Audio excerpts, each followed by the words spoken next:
Samantala, nanawagan naman ang pambansang pulisya sa publiko hinggil sa pagpo-post ng mga litrato sa social media ngayong Semana Santa. Ayon sa PNP, pag-isipan munang mabuti, baka ito'y masamantala ng mga masasamang loob. Yan ang tinutukan namin kasama si Alvin Baltazar.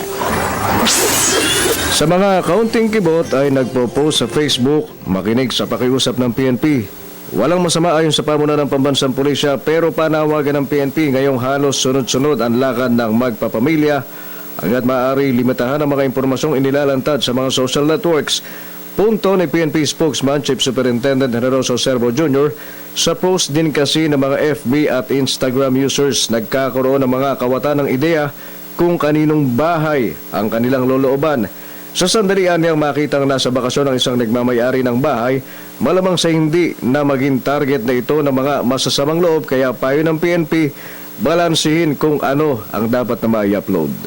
Huwag nating i-advertise kung anong oras tayo pupunta, aalis sa isang lugar. Huwag nating sabihin, ikalat pa kung ano yung sasakyan natin, saan tayo daraan, saan tayo kakain. It is highly possible na sila'y naandyan din at nangangalap ng impormasyon laban sa atin. Kung hindi naman maiwasang iwan ang bahay dahil wala ring kapitbahay na mapagbibilinan, dito na kailangang mamuhunan ayon sa PNP na mga hindi mapigilang gustong magpunta ng iba't ibang lalawigan na mapapasyalan. Makabubuti ayon sa pulisya na magpakabit ng alarma na mabisang pambulabog sa mga magnanakaw at masira ang diskarte ng mga ito. Kaya nga dito sa Metro Manila, Sabado pa lang ay nagtaas na ang National Capital Region Police Office ng kanilang alerto sa full alert para mabantayan ang mga tahanan ng posibleng akyatin ng mga kawatan. May mga pagkakataon in the past na meron tayong mga bahay na nabibiktima dito sa Metro Manila habang wala yung mga may-ari at nagre-relax sa ating mga probinsya. So, danod na naghahanda yung ating NCRPO tungkol dito.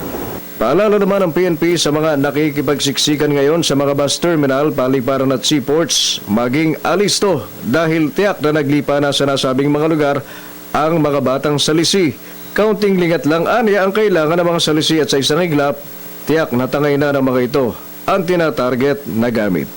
Para sa Telebisyon ng Bayan, Alvin Baltazar.